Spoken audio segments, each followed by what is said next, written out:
Welcome to Breaking Solo, how solopreneurs break barriers, build brands, and embrace the future of business. Hello, everyone, and welcome to another episode of Breaking Solo. I'm very excited to have Jim Bradfield with me today. Jim, tell the audience who you are. Yeah, well, so I've been around for about 50 years in the business, believe it or not. Our family has been around in wireless industry since 1897. They were with Marconi Radio, and my great-great-grandfather is the one that developed the radio system for the Titanic and all of the different White Star Lines and all those kind of guys. So, and it's been a family kind of tradition for quite a while. My dad was a first a lineman, and then he became a chief in the telephone company, and then he started his own company, and he developed a lot of wireless networking and systems. And so, it was natural that I would kind of take that over. Wow, that's kind of amazing. I didn't realize, you're saying all these things, and I'm starting to connect that's all wireless. Yeah, And I hadn't thought about it that way before. yeah. Very cool. So that's what inspired you to go into business for yourself. Yeah, so basically what happened is he had his own company, and then he worked for SRI, and he brought me in to work with Southern Pacific Railroad. And Southern Pacific Railroad developed what's called now the Sprint network out of their fiber optics all along their right of way. And so that kind of really got me hooked, got me interested. And so I went to AT&T to learn, the telco business. And then I left them. I couldn't stand corporate life. So, eh, what happens. And so I left them, and then they came back to me and said, "Hey, we have this problem called last mile, and I would really like to have you guys figure out how to develop last mile," which is basically if you're on a farm. So, if you're out in the middle of nowhere and you want to get telco service, there's no telco provider out there. So what they were doing is just running a bunch of wires along fences and in ditches and stuff like that, and fiber and stuff, and it would just break and get beat up. So they wanted to understand how to develop wireless networks to be able to distribute everything. So part of our group helped develop what's called now the wireless ISP industry, so internet service provider. So we started doing that kind of all over. We started in California with SRI, and then we went out and we said, hey, we can do this anywhere in the country. So we got hired to put things up in Chicago and all over Illinois and all over Florida and all over Kansas and all over Nebraska, and and that's kind of how it all evolved, I guess. That's pretty incredible, actually. So, did you face a moment during all of that where you thought, I think I'm going to give up on this? And if you did, what changed your mind? Yeah, there were lots of moments like that. See, what was happening is what happened is people would come at me with technical questions. One of the technical questions they asked me was, we started working with a friend who was over at NASA in Sunnyvale, and they said, hey, you know what? We have these suits that the astronauts wear, right? And we've got to figure out how to integrate an antenna into those suits. And I said, you know what? Okay, let me see if I can figure that out. But actually, what I really told them was, yeah, I can do that. It's not a problem. I just basically just tell them a little fib there that we could do it. But we got together with some smarter people, and I got those guys in there and had them work on that kind of project, and boom, they were done. They were able to do it. So anything that you're seeing with all these smart suits now, and a lot of that integration with first responders and all that, that's stuff that we developed probably 40 years ago. And then that expanded to NASA said, we have this problem with the space shuttle. We want to be able to fix the landing gear. because when they were coming in, they would come in and just drop and it blow the tiles off and the wheels and whatever.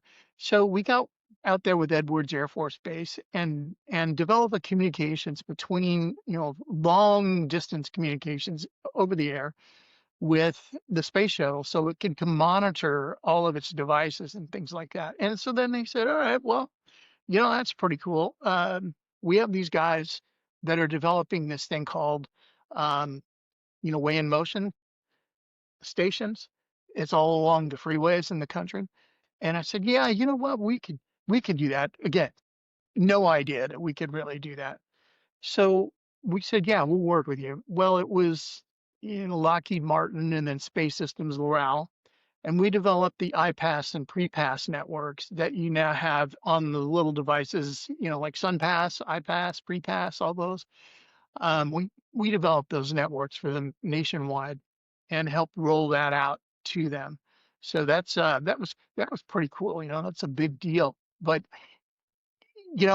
every time we faced an obstacle, my deal was just never give up. Just don't give up. You always say yes, you can do this because you can always think about it. You can open your mind to it. You can collaborate with people who are smarter than you. That's part of the problem with solopreneurs. They want to do everything themselves and they're not the smartest guy in the room a lot of times, and they're afraid to ask for help. So it limits their capabilities. So I just say, hey, you smarter than me? Yeah. You know how to do this? Yep. Well, let's do it. Right? Let's get in there and do it. That's great. Yeah, I've had many a time where a client has asked me, "Can you do this?" And I say, "Absolutely." And then I go away and go, "How am I gonna get that done?" That's a But I'm gonna nightmare. figure it out. Yeah. Yeah. So that's good. That's called determination, Jim. Yeah, that is determination and never give up. That's our motto. Never give up. Okay, so I think I understand how you found your unique niche. What have you done to help yourself stand out from the competition?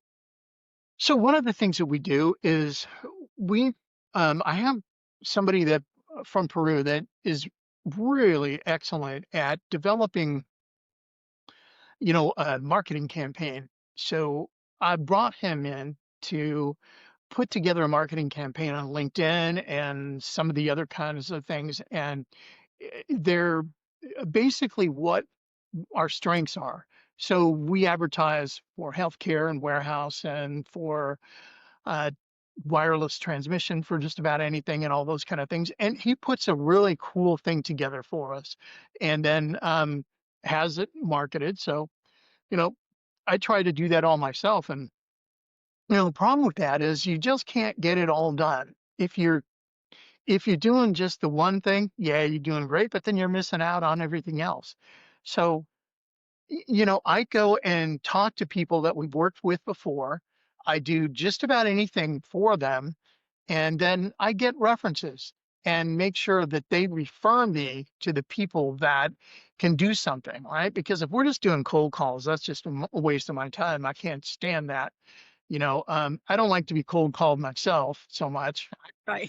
And I'm sure you don't, and so basically if we have a reference market, um, I'll keep talking to them and show them different things that we're working on in technology. And then what they will do is eventually they'll say, hey, I know Joe Bob and, Bobby Joe and whatever, and all these different guys who can do this, who need this done. And we're like, it's me. Give me a call, man. And we'll be Ghostbusters for you. We'll take care of it. That's good. You realize that as a solopreneur, you really can't do it all. Right. You have to have help. They don't have to be employees, but you have to have help. Yeah. Collaboration. Collaboration is the key. Yeah. Again, don't try to be the smartest guy in the room if you're not. Understand the project, understand all of the details, understand everything that's happening, but make sure that you've got somebody, if it's a real technical project, is really on the ball for that kind of project and that technology, so that they're really there to make sure that everything goes smoothly. And you rein them in, because some of these guys who are really technical are just not people person. you know They'll do some weird things when you're on a Zoom call or something like that. You just never know what's going to happen. But it's fine, as long as you can control that and control the people and make sure that everything is being done well. Work with a collaborator, work with somebody who knows something, and man, you expand by 25 times your capability. For sure. Okay, so do you see any shifts happening that could change the way solopreneurs work in the future? Yeah, I do. One of the things that's happening is there's a whole lot of new things with AI, obviously, and everybody's been talking about that. And and almost everything that we do now has AI in it. You just don't know it necessarily, but Right. all of the stuff for all the designs for our networks, for the things we put together for customers, just about everything has AI involved in it, and it's already integrated in the system. Well, you need to understand what the AI capabilities are and make sure that you don't use those AI capabilities just at random. Because if you don't have the process or the procedure or the data or the information correct and you're not on the right path, what's going to happen is that AI is just going to blow that thing up into a huge mess. If you had just a little mess, it's going to now be a really big mess. So that's one of the things that, you know, guys got to, people really have to be careful of when they're a solopreneur. You'd rely a little too much on chat or AI, and if it's not perfect, it's gonna make a mess. And that's the biggest thing I could say is be sure your base and your facts are correct before you throw that AI on that. Yeah, I think this is weird, but I think AI wants to please us. So if we tell it to go down this direction, it says, okay, it doesn't correct us. Yeah, it It will just actually. doesn't. It will lead you very far astray. I mean, and you just don't know what the heck you've got. That's the biggest issue with AI. So again, you know, be sure that you're working with your collaborated guys and that you know that you really have that thing perfect, and then it can expand for you. Once you know that and then you test it and you retest it, you remember AI, you can go back and ask it again to enhance it, give it a little bit more information. It will rework it and enhance it for you. And that's where the key is. Be sure you rework and enhance things. Yeah, good advice. Okay, do you have a tool, an app, a resource that you absolutely can't live without in your business? Yeah. So believe it or not, my tool is gonna sound 80s, but my tool is my iPhone that I use because it keeps me, everything is in there, and I'm on the road all the time. So I can't have my computer pop up and I can't have all my stuff happening. And I'm going to be, giving a presentation. I'm going to be on TV somewhere. I'm going to be, doing whatever. And I need to make sure that my simple tool that everybody has used for 40 years is filled with everything that I need. And that's the simple tool I use. And remember, that's got AI and all those kind of things in it too. You get Google and chat and AI and all those kind of neat things. People forget about that phone and the very simple thing that that does. Man, that's the biggest thing ever. I can get alarms, I can get things that I need to do. And I mean, I sound like an old man, but the fact is that that's the key to it. Make sure that thing is updated with everything you need, and it's going to give you help. Yeah, you don't sound like an old man. You sound like a person that knows how to use their iPhone. And many don't. Yeah, no, It's they don't. Most like people don't. Most people are scrolling, no offense to anybody, but most people are scrolling through Facebook or they're scrolling through likes on X or whatever the things are called, right? And that's cool. But is that going to help you? I don't know. But use whatever is capable of being used in that phone and all of the apps that are on those phones. There's hundreds of thousands of apps on the phone that can really help you out just about any of those things for time management, making sure that you're set up, that you've got the right kind of things. It can send auto announcements to people. I mean, that's why you use that thing. I don't for even use sure. it for talking on it typically. I mean, hardly ever. I just really don't like to talk on the phone because it usually takes about an hour and a half for a 20-minute conversation, right? Or, something that could be, you know what I'm saying? It just takes us forever and you can only do 8 or 9 of those in a day and you're done. Yeah. Or you're getting sales calls Oh, from people I'm that you getting don't want hundreds to of talk sales to. calls. Yes. I do. Yeah. Yeah. Okay, do you have any daily habits or routines that help you to stay focused and productive? Yeah, so what I do is there's a guy named Darren Hardy that has the Sunday planning system. And basically what you do is on Sunday night, you go through and you plan for the entire week. And there's 3 things that you have to actually get done. You want to make sure they're your top priorities. So that could be, the Nissan the project with Nissan, the project with, the port, the project with, ConAgra, whatever. And so you've got that set up in different categories and you have those things that you need to do in those categories. If your to-do list is just filled with, I have to do the grass, I have to, do the dishes or what, it's going to be a waste. So if you put all that stuff together on a Sunday evening, you're ready to go Monday. Boom. You get up early, you do you're working out, you do your stuff. Boom, you're ready to hit the road running. And that's what I do. That's great. I use very similar system, Full Focus by Michael Yeah. Hyatt, that does basically the same Yep, things. does. Same. I'm familiar with it. And if and people, you would be surprised how many people don't use anything like that. They just don't. I mean, they wander around in the morning on Monday and they're going like, oh, we don't, and they get aggravated and anxiety and they don't know what they're supposed to be doing for the week. And that's just not the way to go. Certainly not No. productive. And I imagine they're a little stressed because they don't know where they're going Well, that's it, right? That's why everybody's stressed out on Mondays. Everybody goes like, oh my God, yeah, it's terrible. Yeah. Monday. Yeah. Okay. Tell us what one piece of advice you would give someone starting their solopreneur journey.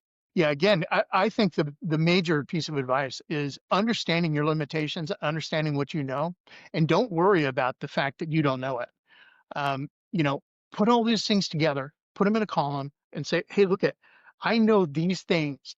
I'm really good at these things, at understanding the big picture of this and knowing how to put things together. And then be looking for people that can help you collaborate on some of those projects where they're going to be more technical and you don't want to dive into so much technical detail. And I think that's the big deal. Don't be afraid to not be the smartest guy in the room. Don't be afraid to collaborate. It's not a reflection on you. It's not that you're dumb. It's not any of that. It's that you're smart. You know how to find the right guys, right people, right women, right whatever to get that done for you.